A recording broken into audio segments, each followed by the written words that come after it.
హైదరాబాద్ లో జరగబోయే మనీ మంత్ర money manifestation classes కి ఇప్పుడే కాల్ చేసి రిజిస్టర్ అవ్వండి. Hello everyone, welcome to Suman TV. ఈ రోజు మనం స్టాఫ్ సెలక్షన్ కమిషన్ నుండి వచ్చిన ఒక భారీ నోటిఫికేషన్ డిస్కస్ చేసుకోబోతున్నాం. అదే SSC GD or general duty notification. ఈ ఎగ్జామ్ కి సంబంధించిన ఆన్లైన్ అప్లికేషన్స్ అనేవి అండ్ ఎగ్జామ్ కి అప్లై చేయడానికి లాస్ట్ డేట్ వచ్చేసి 31st December 2025 and online fee payment కి last date 1st January 2026 11 PM వరకు ఉంటుంది. అండ్ అప్లికేషన్ ఫామ్ లో మీరు ఏమైనా కరెక్షన్స్ చేసుకోవాలనుకుంటే కరెక్షన్ విండో అనేది 8th January 2026 నుండి 10th January 2026 11 PM వరకు కరెక్షన్ విండో ఓపెన్ ఉంటుంది. అండ్ ఈ కంప్యూటర్ బేస్డ్ ఎగ్జామ్ కి సంబంధించిన టెంటేటివ్ షెడ్యూల్ అనేది February to April 2026 మధ్య ఉంటుంది. సో ఈ ఎగ్జామ్ కి సంబంధించిన అన్ని పోస్ట్ కి కూడా పే స్కేల్ అనేది చూసినట్లయితే పే లెవెల్ 3 ఉంటుంది. అంటే 21,700 నుండి 69,100 వరకు ఉంటుంది. అండ్ ఈ ఎగ్జామ్ కి సంబంధించిన వేకెన్సీస్ చూద్దాం. సో ఫర్ ఎగ్జాంపుల్ ఫస్ట్ మనం BSF చూసినట్లయితే మేల్ క్యాండిడేట్స్ లో SC క్యాండిడేట్స్ కి 78 పోస్ట్, ST క్యాండిడేట్స్ కి 58 పోస్ట్, OBC క్యాండిడేట్స్ కి 113, EWS కి 53 and unreserved 222. So in total male candidates కి 524 పోస్ట్ అండ్ ఫీమేల్ క్యాండిడేట్స్ కి 92 పోస్ట్ ఉన్నాయి. సో ఈ విధంగా ఒక్కొక్క పోస్ట్ కి కేటగిరీ వైజ్ ఎంత వేకెన్సీస్ ఉన్నాయి అనేది మీరు ఈ టేబుల్ లో చూడొచ్చు. సో ఈ డీటెయిల్ నోటిఫికేషన్ అనేది మేము డిస్క్రిప్షన్ లో పోస్ట్ చేస్తాం. అదేవిధంగా ఫస్ట్ కామెంట్ లో కూడా పిన్ చేయడం జరుగుతుంది. సో డీటెయిల్ నోటిఫికేషన్ అనేది మీరు అక్కడ చెక్ చేసుకోవచ్చు. సో మొత్తం అన్ని పోస్ట్ కి అన్ని కేటగిరీస్ కి కలిపి మనకి 25,487 పోస్ట్ కి ఈ నోటిఫికేషన్ అనేది రిలీజ్ చేయడం జరిగింది. సో ఇది SSC నుండి ఒక భారీ నోటిఫికేషన్ అని చెప్పొచ్చు. ఈ ఎగ్జామ్ కి సంబంధించిన ఏజ్ లిమిట్ ఏంటనేది చూద్దాం. 1st January 2026 ని డేట్ ఫర్ ఏజ్ రెకనింగ్ గా ఫిక్స్ చేయడం జరిగింది. అండ్ ఇక్కడ candidate must be 18 to 23 years. So 1st January 2026 వరకు క్యాండిడేట్ యొక్క ఏజ్ అనేది 18 to 23 years మధ్య ఉండాలి. అంటే candidates not Born before 2nd January 2003 and not later than 1st January 2008. But ఇక్కడ మనకి ఏజ్ రిలాక్సేషన్స్ కూడా ప్రొవైడ్ చేయడం జరిగింది. SC ST క్యాండిడేట్స్ కి 5 years, OBC క్యాండిడేట్స్ కి 3 years and ex service men కి 3 years అనేది ఏజ్ రిలాక్సేషన్ ఇవ్వడం జరిగింది. ఈ ఎగ్జామ్ అప్లై చేయడానికి కావాల్సిన ఎడ్యుకేషన్ క్వాలిఫికేషన్స్ చూసినట్లయితే 1st January 2026 అనేది కట్ ఆఫ్ డేట్ గా తీసుకోవడం జరిగింది. సో ఈ కట్ ఆఫ్ డేట్ కి ముందుగానే మెట్రికులేషన్ లేదా 10th క్లాస్ అనేది పాస్ అయి ఉండాలి. సో వారు మాత్రమే ఈ ఎగ్జామ్ కి అప్లై చేయడానికి అర్హులుగా ఉంటారు. NCC సర్టిఫికేట్ హోల్డర్స్ కి ఇన్సెంటివ్ కూడా ప్రొవైడ్ చేయడం జరుగుతుంది. సో ఇక్కడ మనం చూసినట్లయితే NCC C సర్టిఫికేట్ హోల్డర్స్ కి 5% of maximum marks, NCC B certificate holders కి 3% of maximum marks and NCC A certificate holders కి 2% ఆఫ్ మాక్సిమం మార్క్స్ ని ఇన్సెంటివ్ లేదా బోనస్ మార్క్స్ గా ప్రొవైడ్ చేయడం జరుగుతుంది. Then let's have a look at how to apply for this examination. So ఈ exam కి ఎలా అప్లై చేయాలంటే ముందుగా మనం SSC వెబ్సైట్ లో 1 time రిజిస్ట్రేషన్ చేసుకోవాల్సి ఉంటుంది. సో ఈ 1 time రిజిస్ట్రేషన్ కంప్లీట్ అయిన తర్వాత ఆన్లైన్ అప్లికేషన్ అనేది సబ్మిట్ చేయాల్సి ఉంటుంది.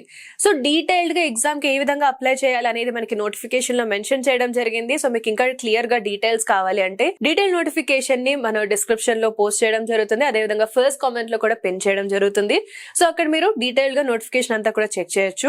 ఈ ఎగ్జామ్ కి అప్లికేషన్ ఫీ ఎంత అనేది చూద్దాం. So fee payable is 100 rupees only and women candidate and SC ST and ex service men ki they are exempted from payment of fee. So ఎటువంటి fee pay చేయకుండానే women candidates, SC ST candidates and ex service men ఈ exam కి apply చేయొచ్చు. And అదేవిధంగా fee అనేది కేవలం online payment modes ద్వారా మాత్రమే పే చేయాల్సి ఉంటుంది. లైక్ భీమ్ UPI, net banking or by using Visa, Mastercard or RuPay debit card. So ఈ విధంగా మనకి 1st January 2026 11 PM వరకు కేవలం ఆన్లైన్ మోడ్ లో మాత్రమే ఫీజ్ అనేది పే చేయాల్సి ఉంటుంది. So any other mode will not be entertained. Then coming to the correction window, in case మీరు అప్లై చేసిన తర్వాత ఏదైనా కరెక్షన్స్ చేసుకోవాలంటే ఈ అప్లికేషన్ కరెక్షన్ విండో అనేది 8th January 2026 నుండి 10th January 2026 11 PM వరకు ఈ అప్లికేషన్ కరెక్షన్ విండో అనేది ఓపెన్ ఉంటుంది. సో ఇన్ కేస్ మీరు ఏమైనా కరెక్షన్స్ చేసుకోవాలంటే చేసుకోవచ్చు. అండ్ ఈ ఎగ్జామ్ కి సంబంధించిన సెంటర్స్ ఫర్ ఎగ్జామినేషన్ చూద్దాం. సో మన యొక్క సదర్న్ రీజన్ ఏదైతే ఉందో ఇక్కడ మన తెలుగు రాష్ట్రాలు ఏవైతే ఉన్నాయో ఆంధ్రప్రదేశ్ అండ్ తెలంగాణకు సంబంధించి సో ఈ సెంటర్స్ అన్ని కూడా మెన్షన్ చేయడం జరిగింది. సో మీకున్న నియరెస్ట్ సెంటర్స్ అనేవి మీరు చూస్ చేసుకోవచ్చు. So just check out these centres. Now let's have a look at the scheme of examination. So ఇది ఒక కంప్యూటర్ బేస్డ్ ఎగ్జామినేషన్ సో ఇది ఒక ఆబ్జెక్టివ్ టైప్ పేపర్ ఉంటుంది. సో మనకి అన్ని మల్టిపుల్ చాయిస్ క్వశ్చన్స్ ఉంటాయి. ఇన్ టోటల్ మనకి 80 క్వశ్చన్స్ ఉంటాయి అండ్ ప్రతి ఒక్క క్వశ్చన్ కి 2 మార్క్స్ ఉంటాయి. So the exam is for 160 marks. So ఇక్కడ ఈ ఎగ్జామ్ అనేది మనకి part A, B, C and D గా డివైడ్ చేయడం జరిగింది. సో ఇక్కడ ఉన్న సబ్జెక్ట్స్ మనం చూసినట్లయితే పార్ట్ A లో జనరల్ ఇంటెలిజెన్స్ అండ్ రీజనింగ్ ఉంటుంది. సో దాని నుండి మనకి 20 క్వశ్చన్స్ అడగడం జరుగుతుంది. So 20 into 2 40 marks. And part B లో general knowledge and general awareness దీని నుండి 20 క్వశ్చన్స్ అడగడం జరుగుతుంది. Again 20 into 2 40 marks. And part C లో ఎలిమెంటరీ మ్యాథమెటిక్స్ ఇక్కడ కూడా 20 questions 40 marks. And part D English are Hindi 20 questions again with 40 marks. So ఈ విధంగా మనకి 80 క్వశ్చన్స్ అడగడం జరుగుతుంది. సో ఈ విధంగా మనకి ఇన్ టోటల్ 80 క్వశ్చన్స్ అడగడం జరుగుతుంది and this is for 160 marks. And timing వచ్చేసి మనకి 60 minutes టైం అనేది ఉంటుంది. అండ్ ఇవన్నీ కూడా మల్టిపుల్ చాయిస్ క్వశ్చన్స్ ఉంటాయి. And one important point is that ఈ ఎగ్జామ్ లో మనకి నెగటివ్ మార్కింగ్ ఉంది. సో నెగటివ్ మార్కింగ్ ఎంత అంటే ఈచ్ రాంగ్ ఆన్సర్ కి 0.25 మార్క్స్ అనేవి డిడక్ట్ చేయడం జరుగుతుంది. సో మీరు కరెక్ట్ ఆన్సర్ మార్క్ చేసినట్లయితే +2 మార్క్స్, రాంగ్ ఆన్సర్ మార్క్ చేసినట్లయితే -0.25 marks. So be careful while answering the questions. So మనం part A, B, C and D లో ఏ విధమైన సబ్జెక్ట్స్ ఉంటాయని చూసాం. సో ఈచ్ సబ్జెక్ట్ లో ఉన్న సబ్ టాపిక్స్ అనేవి క్లియర్ గా నోటిఫికేషన్ లో మెన్షన్ చేయడం జరిగింది.